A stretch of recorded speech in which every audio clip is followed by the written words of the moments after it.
Hello les gars, j'espère que vous allez bien. Ça faisait très longtemps que je pensais à vous faire cette vidéo. Elle va être un peu différente de celle que j'ai l'habitude de faire puisqu'aujourd'hui on va juste parler ensemble, hyper posé, d'un sujet que je voulais aborder depuis très longtemps. Je pense que je me sens enfin prête à aborder ce sujet et je pense que ça va me faire beaucoup de bien de me livrer à vous sur ça. J'espère pouvoir aider beaucoup d'entre vous qui sont aussi touchés par tout ce que je vais pouvoir vous raconter aujourd'hui. Aujourd'hui, on va parler d'une phobie qui me suit depuis que je suis née, une phobie que j'ai toujours eue mais qui m'a surtout beaucoup impacté ces dernières années. Pourquoi je vous en parle aujourd'hui? C'est parce que je pense que ça va beaucoup mieux, que je suis enfin prête à un peu raconter tout ce qui m'est arrivé, mon histoire et tout ça. Donc nous allons parler d'hémétophobie. Je tiens quand même à préciser avant de commencer quoi que ce soit que forcément pour tous les hémétophobes qui vont peut-être regarder cette vidéo, je vais employer tous les termes qu'on n'aime pas. Mais je me disais que la meilleure manière de raconter ça, c'était d'employer les termes et vraiment de raconter les choses réellement. Donc pour ceux qui ne le savent pas, qui ne connaissent peut-être pas très bien cette phobie, c'est une phobie qui est beaucoup répandue et peut-être que ça peut paraître étrange comme ça, mais je sais que beaucoup de gens sont touchés par cette phobie de façon plus ou moins importante. Il y en a qui vivent très bien avec, d'autres c'est vraiment compliqué. Pour mon cas, ça a été très compliqué pendant des années. Mais du coup, pour vous remettre un petit peu dans le contexte, j'ai pris une définition sur internet. J'ai regardé, je pense, sur Wikipédia ou genre vraiment la définition qui sortait quand on cherche sur internet. Donc, l'hémétophobie, ça désigne une intense peur de vomir, de se sentir nauséeux, voir ou entendre un autre individu vomir, ou de se voir vomir. En fait, quelqu'un d'hémétophobe, ça peut vraiment varier en fonction de chacun, mais c'est quelqu'un qui a une peur en général de tout ce qui se rapproche au vomi, que ce soit l'acte, la vision, tout ce qui va avec en fait. Genre on peut limite avoir peur d'approcher quelqu'un qui dit avoir mal au ventre, de quelqu'un qui se dit se sentir nauséeux, c'est vraiment en fait tout ce qui tourne autour de la maladie, si je peux dire ça comme ça. Plus particulièrement la maladie qui s'associe à rendre les maux de ventre, le fait de se sentir nauséeux et tout ça. Et ça peut vraiment nous impacter au quotidien. Moi, du coup, pour vous remettre un peu dans le contexte, je pense que l'hémétophobie, j'ai toujours vécu avec. C'est quelque chose depuis toute petite. J'ai jamais aimé vomir en fait. Enfin, j'ai très peu vomi dans ma vie en plus de ça. Mais franchement, les souvenirs les plus lointains que j'ai me rappellent que j'ai jamais aimé ça. Et même petite, je faisais toujours attention et tout ça. Pour autant, une chose dont je suis sûre, c'est que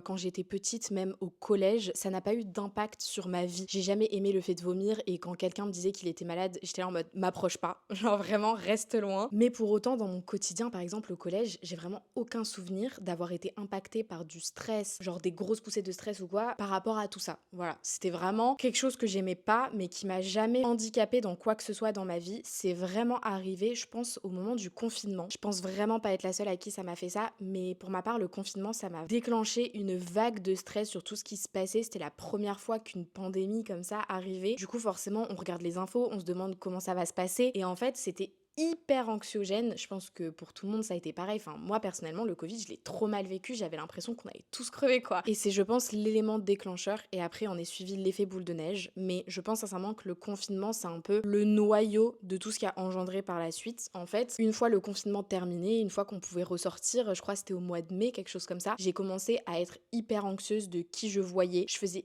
hyper attention si les gens que je fréquentais n'étaient pas cas contact et tout ça. Je me suis énormément privée d'aller à des soirées, de sortir avec des amis si les gens disaient qu'ils étaient cas contact, que quelqu'un l'avait autour d'eux. J'ai commencé à avoir une peur énorme d'attraper quelque chose en général. C'était pas seulement le Covid, c'était en fait on nous a tellement avertis sur le fait que les bactéries se propageaient super vite, qu'il fallait faire attention, que c'était dangereux, que je pense que c'est aussi quelque chose que j'ai trop pris à cœur et qui m'a du coup développé une sorte de peur de sortir en général, d'attraper quelque chose, de refiler quelque chose à quelqu'un. Et donc en quelque sorte, j'ai fait ma rentrée au lycée hyper stressée d'y être. Déjà, c'était pas du tout une joie pour moi d'arriver au lycée. J'avais l'impression que c'était hyper pas raisonnable d'être là et de pouvoir choper plein de trucs. Enfin, genre vraiment, c'était, je sais pas, une peur que j'ai développée en moi. Et par la suite, ça s'est vraiment répercuté sur mon hémétophobie qui était déjà présente en fait en moi. J'ai commencé à faire de plus en plus attention à ce que je touchais, où j'allais, qui je fréquentais, comme je vous l'ai dit. Et en fait, je pense que ça a pris de l'ampleur rapidement et je m'en suis rendu compte un peu trop tard. Sans m'en rendre vraiment compte, j'étais tellement stressée à l'idée d'attraper quelque chose et potentiellement vomir par la suite que j'ai commencé à me restreindre sur ce que je mangeais. Au début, je me suis dit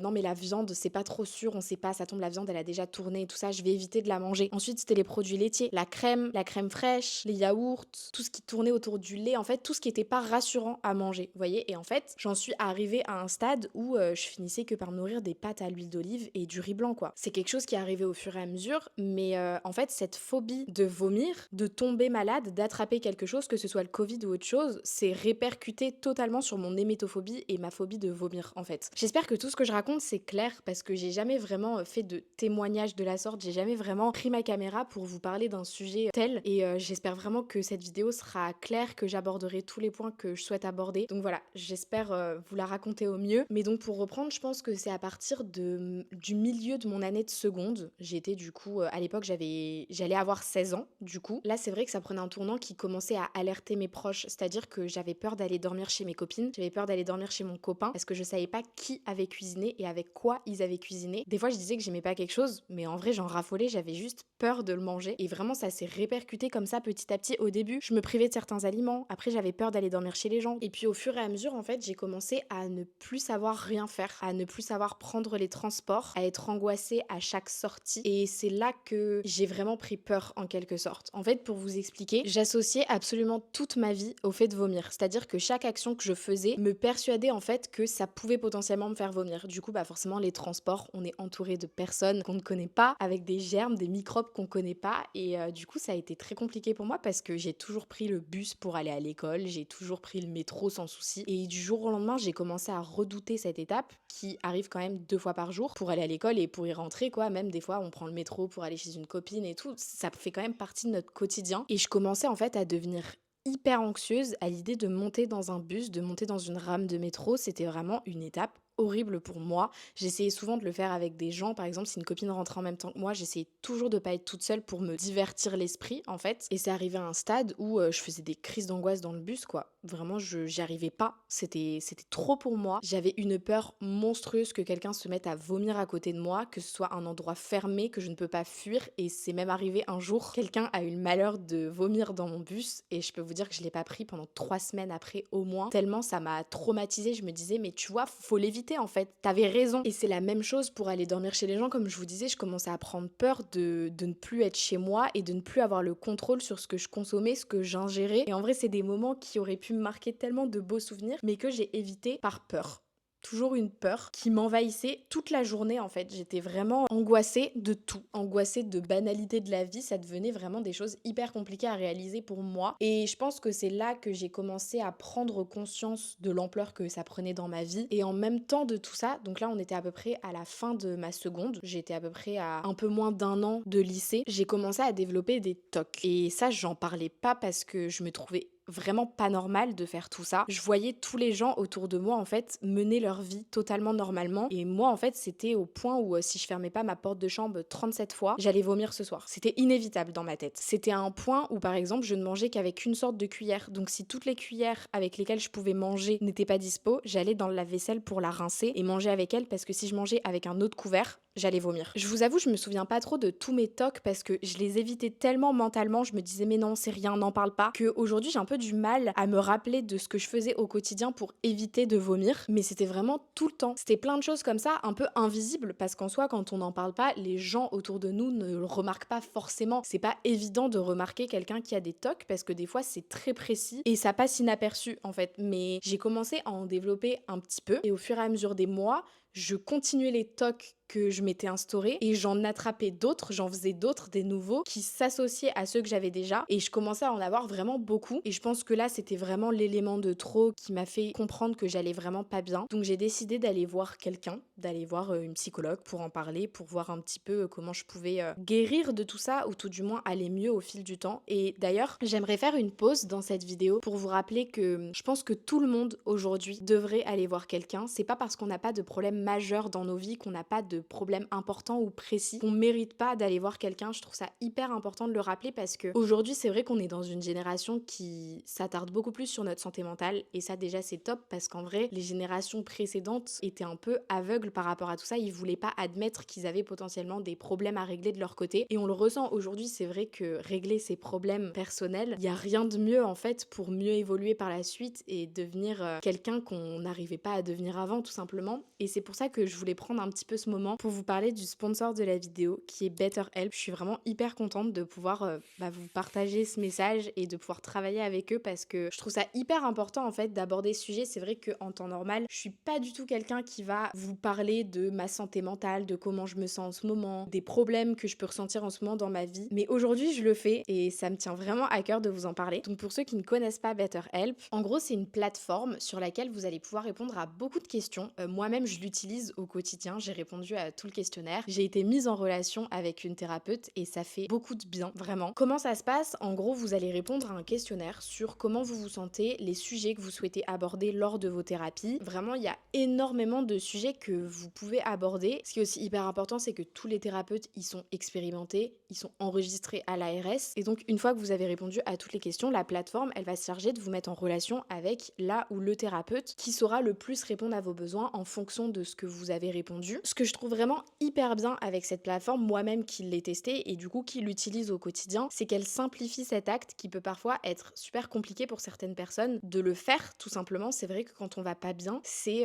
quand même quelque chose d'important de se rendre compte nous-mêmes qu'il faut qu'on aille voir quelqu'un, de trouver une personne à qui parler. En fait, on sait pas où aller et moi c'était mon cas lorsque du coup j'ai cherché une psychologue pour parler un peu de tous mes problèmes. Je me disais mais ça tombe, elle va pas du tout me correspondre, je sais pas si ça va matcher entre nous, si elle a l'habitude de traiter des personnes atteintes d'hémétophobie. Et en fait, du coup, ce qui est trop cool avec cette plateforme, c'est que elle se charge de vous trouver le meilleur thérapeute et du coup de faciliter ce processus qui peut être compliqué. Parce que oui, c'est dur d'admettre qu'on va mal et qu'on a besoin de voir quelqu'un. Donc voilà, en tout cas, c'était un peu aussi un moyen pour moi de vous rappeler que si vous traversez un moment difficile ou si vous ressentez juste le besoin de parler à quelqu'un, ça fait du bien en fait. Ça fait vraiment beaucoup de bien de pouvoir se confier comme ça à un professionnel en fait. Donc si vous en ressentez le besoin, si vous êtes dans une passe difficile, que vous avez besoin de vous confier sur certains sujets, vous avez un lien dans ma description qui vous permet d'obtenir moins 10% sur votre premier mois sur la plateforme BetterHelp, qui vous permet du coup de la tester et de voir si ça vous correspond et si ça peut vous aider. Donc voilà, vous retrouverez tout en description. Moi je vais continuer avec ma petite histoire, je sais plus où je m'étais arrêtée. Si du coup j'étais en train de vous dire que après tous ces constats, je me suis rendu compte que ça me ferait peut-être beaucoup de bien d'aller voir quelqu'un. Donc avec ma mère, je m'en souviens, on a cherché quelqu'un autour de chez nous qui avait des disponibilités, qui semblait correspondre à mes besoins. C'est vrai que comme je vous disais, c'est un peu compliqué de trouver un thérapeute quand on n'a pas de recommandations, quand on sait pas où aller. Mais donc j'ai eu un rendez-vous avec cette fameuse psychologue. Je dirais pas que ça m'a pas du tout aidé parce que c'est pas vrai. Je pense que se confier en général, même si on ne parle pas du sujet pour lequel on vient, ça ne peut que servir. Et moi je sais que ça m'a quand même servi beaucoup, même pour d'autres sujets parce qu'on n'abordait pas que ça lors des rendez-vous. Moi je me souviens d'une phrase qu'elle m'a dit à notre dernier rendez-vous. Je me souviens, je crois qu'on a fait 5 séances et elle m'avait dit à la 5e séance, je pense qu'on va s'arrêter là, que on a abordé ce que tu devais aborder avec moi. Moi ça m'a un peu surprise parce que je me disais je vais toujours pas mieux, je me sens pas prête aujourd'hui à affronter la vie comme je le faisais avant, alors pourquoi arrêter? Et en fait elle m'a dit une phrase qui m'a énormément marquée. Elle m'a dit si tu ne te sens pas prête à affronter certaines choses, et c'est juste de vivre avec et de faire en sorte que ce soit plus facile pour toi. Elle m'a dit par exemple si ça te paraît insurmontable de manger de la viande et que tu stresses à l'idée de manger qu'une bouchée, évite-la. Essaie d'apprécier des moments au restaurant différemment que les autres. Alors oui, peut-être que les gens vont se prendre un tartare de saumon et une plancha de viande et que c'est ce qu'on fait quand on va au restaurant, on se fait plaisir. Mais si toi ça te stresse plus qu'autre chose, facilite-toi la tâche en prenant un plat qui te rassure pour apprécier le moment et éviter une source de stress. Elle m'a donné plein d'exemples comme ça dans le quotidien. Elle m'a dit les transports pour toi c'est très compliqué, tu stresses énormément. J'avais la nausée en fait à chaque fois que je montais dans un moyen de transport parce que je stressais tellement que je m'en rendais malade et c'était ça en fait qui me faisait extrêmement peur, c'est que j'avais l'impression que moi-même j'allais être malade en étant dans un transport. Enfin c'était un peu un cercle vicieux en fait. Et en fait elle m'a dit mais il fait beau en ce moment, pourquoi tu prendrais pas ton vélo, pourquoi tu marcherais pas, ça te ferait du bien. Au début je me suis dit mais en fait là elle règle pas du tout mes problèmes, elle me demande juste de les éviter, je vais pas évoluer comme ça. Donc je suis un peu sortie de la dernière séance en me disant est-ce que ça m'a vraiment servi à quelque chose ou est-ce que j'ai juste perdu mon temps avec elle. Mais inconsciemment je pense que j'ai quand même appliqué ce qu'elle m'a dit et j'ai commencé à vivre selon mes besoins et je pense qu'au fur et à mesure j'ai arrêté d'essayer de vivre comme tout le monde. Moi par exemple ma meilleure amie elle prend le métro à n'importe quelle heure de la journée, elle a jamais eu peur de le prendre,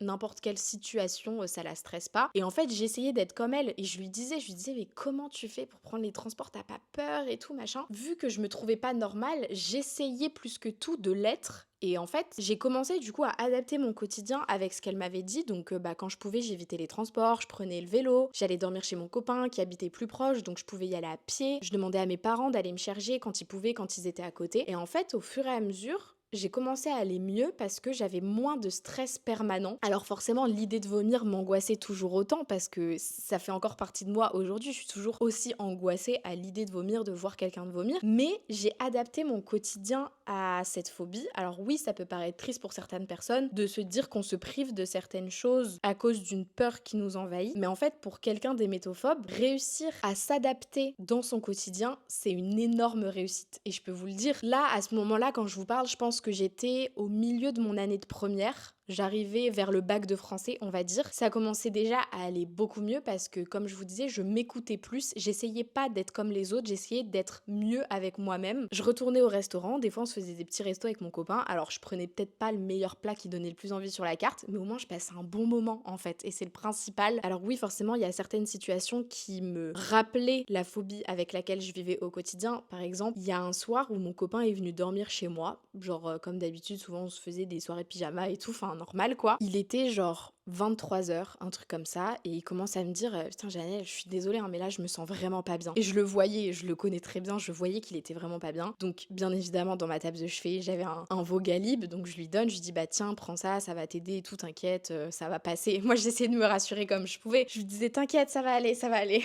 Et en fait ça n'allait pas, il allait vraiment pas bien, il est allé aux toilettes, il m'a envoyé un message, il m'a dit bouge-toi les oreilles, je suis désolée et tout ça. Il a fait ce qu'il avait à faire et c'était un moment d'angoisse tellement énorme pour moi de savoir que la personne avec qui je suis proche, que je venais d'embrasser, et de savoir qu'il avait vomi, qu'il était malade tout simplement, je peux vous dire que c'était un type d'angoisse, je pense que j'avais jamais vraiment vécu. J'avais jamais été confrontée aussi proche à ma phobie en fait. Vraiment, je pense que il n'y a pas de situation dans laquelle je me suis retrouvée qui était aussi intense que celle-ci, parce que bah je pense que la personne, notre partenaire, la personne avec qui on est en couple, c'est la personne avec qui on est le plus proche physiquement, et le fait de la voir malade, c'est un stress tellement intense. Je m'en souviens, j'ai quand même réussi à dormir à côté de lui. Je sais pas comment j'ai fait, quand j'y repense, je me dis mais j'étais super forte en fait, j'ai quand même réussi à dormir à côté de lui. J'étais vraiment à ça de tomber du lit et je n'ai pas dormi de la nuit. J'avais mis mes écouteurs, je m'en souviens, et vraiment j'avais regardé des vidéos YouTube toute la nuit. J'arrivais pas à fermer l'œil parce qu'en fait dans ma tête, il était malade,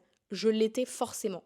Moi aussi, ça allait m'arriver, donc je me préparais mentalement en fait. J'ai fait des exercices de respiration absolument toute la nuit. Je faisais des allers-retours aux toilettes pour aucune raison, parce qu'en soi, j'avais pas de signe physique de la maladie, mais il y a rien à faire. Je me disais, de toute façon, on a mangé la même chose, ou alors on s'est partagé nos bactéries, donc ça va forcément être mon tour à un moment. Et donc, oui, ce que je disais, c'est que dans des situations comme ça, il y a rien à faire. La phobie nous rappelle qu'elle est là. Au final, verdict de cette histoire, je n'ai pas été malade. Le lendemain matin, on s'est réveillé, tout allait mieux. Pour vous dire, il a même passé le week-end à la maison et c'était vraiment une réussite pour moi parce que je l'ai pas renvoyé chez lui. Malgré tout, on a quand même passé du temps ensemble. Le fait d'avoir affronté ça et de m'être rendu compte qu'il m'était rien arrivé, je pense que c'était une petite victoire au fond de moi, même si c'était hyper compliqué à vivre. Je peux vous dire, je pense que tous les hémétophobes qui regardent ça me comprendront. Passer du temps à côté de quelqu'un qui a été malade, c'est juste atroce en fait. Limite on coupe notre respiration, on n'est pas bien quoi. Mais voilà, donc même si oui en effet j'adaptais mon quotidien et j'allais mieux petit à petit, il y a des situations comme ça, on peut pas les éviter en fait. On peut pas nier éternellement qu'on a cette phobie, mais pour autant je commençais à remanger des aliments que j'avais complètement radiés de ma diète, si je peux appeler ça comme ça. Je commençais à ressortir petit à petit parce qu'en fait en m'adaptant à moi et pas aux autres, bah en fait j'allais mieux, et en allant mieux on est prêt mentalement à refaire des choses qu'on faisait pas avant. Je pense que c'est comme ça que j'ai réussi à aller mieux, et si je vous parle aujourd'hui de ce sujet aussi calmement, j'ai envie de dire, parce que à l'époque, en fait, on est tellement phobique qu'on n'arrive pas à dire le mot. On n'arrive pas à dire le mot vomi.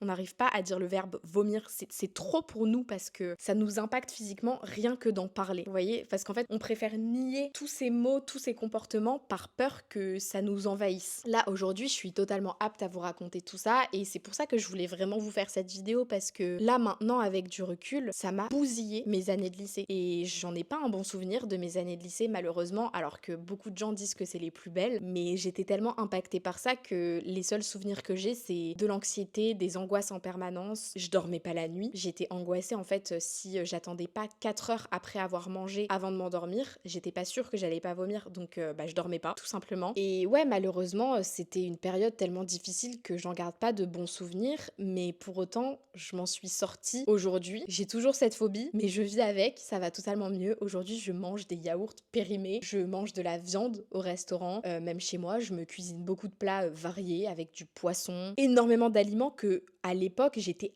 incapable d'ingérer, vraiment. Et pour moi, c'est juste la plus belle victoire que je pourrais avoir de moi-même. Donc oui, je vais vivre avec toute ma vie et je vous avoue, je redoute le jour où mes enfants seront malades et me réveilleront en pleine nuit en me disant maman j'ai vomi. Je redoute tout ça, des situations dans lesquelles on peut pas éviter ça éternellement. Mais si je pouvais du coup vous donner un conseil et vous passer un message à travers tout ça, à travers mon histoire, alors peut-être que j'ai dû oublier énormément d'informations au cours de cette vidéo. Ce que je voulais, c'était vraiment vous faire cette vidéo spontanément et ne pas commencer à scripter tout ce que j'allais dire, donc peut-être que j'ai pas raconté ça de la meilleure des manières, mais en tout cas je pense que ça me fait du bien aussi d'aborder ça une bonne fois pour toutes et d'en parler parce que je pense qu'aussi le plus dur dans tout ça, c'est que ce soit un combat hyper personnel en fait. On a beau en parler autour de nous, personne peut vraiment nous comprendre parce que tout ça c'est dans notre tête, c'est nous qui le ressentons et c'est limite le plus compliqué au final, c'est de se rendre compte qu'on est tout seul face à ça. Il y a que nous qui nous comprenons parfaitement, il y a que nous qui avons ces tocs, qui avons tous ces pensées. On est les seuls à pouvoir comprendre comment aller mieux en quelque sorte. Alors bien évidemment, comme je vous le disais, se faire aider et en parler, ça nous aide énormément, ça nous libère d'un poids, on se sent compris, on nous écoute, on nous conseille, mais au fond c'est un combat personnel qu'on mène et c'est pour ça je pense que le meilleur conseil que je pourrais vous donner, et d'ailleurs oui forcément c'est un conseil que je donnerais aux personnes qui ont la phobie de vomir, qui sont hémétophobes, mais c'est un conseil en général que je pourrais donner à tout le monde qui combat en ce moment quelque chose qui les atteint personnellement, que ça peut être une phobie, n'importe quoi d'autre, en fait, c'est de s'écouter. Et moi, je ne voulais pas m'écouter. Je pense que je l'ai dit tout au long de ma vidéo, mais en fait, il y avait rien à faire. Je voulais être normale, je voulais faire comme tout le monde. Au final, je m'écoutais pas du tout. J'essayais juste de paraître la plus normale possible. Et au final, je pense que c'est ça qui m'a fait développer tous ces tocs aujourd'hui. Et d'ailleurs, pour reparler un peu de ces tocs, j'en ai encore aujourd'hui, certains que j'ai gardés et en fait, je sais même pas si je les considère encore comme des tocs ou juste comme des habitudes. Aujourd'hui, dès que je bois dans une bouteille, je suis obligée de boire 7 gorgées. Et c'est tout, c'est comme ça. En vrai, ça n'a aucun impact sur mon quotidien, juste quand je bois, je bois 7 fois, quoi, c'est tout. Ça aussi, je l'ai pas du tout abordé. Bon, désolée, je reviens sur certains sujets, mais comme je vous dis, c'est hyper spontané. Je suis hyper à cheval sur les horaires. C'est-à-dire que, du coup, à ce moment-là, quand j'étais au lycée et que je commençais à développer tous ces tocs, j'avais aussi énormément de tocs sur les heures. Par exemple, je me disais, si tu n'as pas terminé cette tâche avant 13h, tu vas vomir. Ou alors, tu commences ça impérativement à 15h05. C'est tout, c'est comme ça. C'était plein de tocs au niveau des horaires que je me donnais et aujourd'hui, je les ai encore. C'est pas forcément des choses que je considère comme étant des tocs, c'est juste des habitudes que j'ai prises. Maintenant, le soir, je peux pas me coucher à 22h47. Je suis obligée d'attendre 23h. C'est tout le temps comme ça. Et par exemple, là, cette vidéo, ça me fait bizarre d'avouer tout ça, mais cette vidéo, je l'ai commencée à 11h pétante. Parce que c'était ce que je m'étais prévu. Tu commences la vidéo à 11h, pas à 10h59, pas à 11h02. Mais c'est comme ça, c'est tout. Et c'est quelque chose que je vis grave bien. C'est pas grave en fait, je me fixe des heures et c'est grave, ok, on s'en fout. Mais voilà, c'est des choses que j'ai gardées depuis du coup quelques années maintenant, que j'avais à l'époque et que j'ai toujours aujourd'hui. Mais je les vois plus comme une faiblesse ou comme un échec, c'est juste des choses qui font partie de mon quotidien et je pense que on en a tous au quotidien sans vraiment s'en rendre compte. Moi, je sais que c'est des habitudes ou des tocs que j'ai acquis en quelque sorte à cause de ma phobie de vomir. Mais aujourd'hui, est-ce que je l'ai fait réellement parce que j'ai encore peur de vomir? Je pense pas. Et c'est ça qui est le plus important, c'est que aujourd'hui, ça m'arrive vraiment très très rarement de faire des choses à répétition ou de faire certaines actions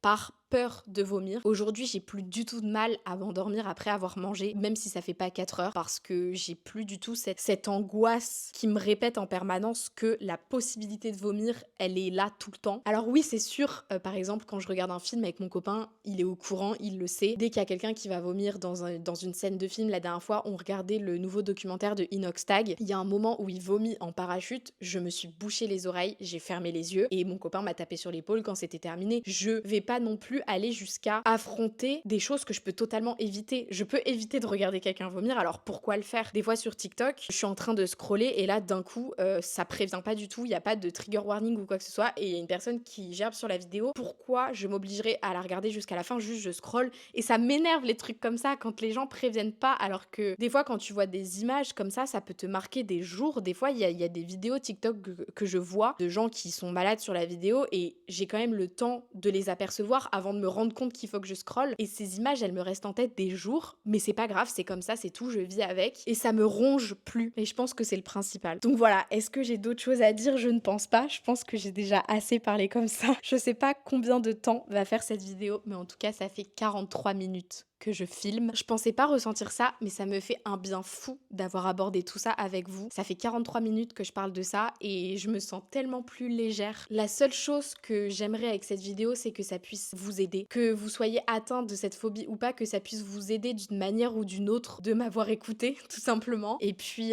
n'hésitez pas aussi, si vous en ressentez le besoin, bien évidemment, de vous exprimer dans les commentaires et peut-être de raconter votre histoire aussi, où vous en êtes aujourd'hui. Ça me tient vraiment à cœur de pouvoir aussi connaître votre parcours et j'espère vraiment que en tout cas ça va mieux pour vous aujourd'hui si vous avez eu des passes compliquées dans vos vies quoi. Donc voilà, je vous laisse là pour aujourd'hui. Encore merci à BetterHelp d'avoir sponsorisé cette vidéo, ça me fait extrêmement plaisir de pouvoir vous parler de sponsors comme ça. Je suis vraiment hyper contente de mon côté de pouvoir aborder ces sujets et potentiellement vous aider. J'espère vraiment vous aider en tout cas avec cette vidéo et mon témoignage parce qu'en vrai ça fait 2 ans que j'ai repris YouTube et ça fait 2 années que j'hésite à vous la filmer. Je vous avoue, donc là c'est un peu un step que j'ai pris, ça me fait plaisir parce que il y a eu 2 ans d'hésitation en arrière avant d'allumer ma caméra pour vous parler de ça. Donc bref, est-ce que je vais arrêter de parler un jour? Je vous laisse là pour aujourd'hui. J'espère que tout va bien dans vos vies. Je vous retrouve très bientôt pour une prochaine vidéo. Et comme d'habitude, je vous fais de très gros bisous.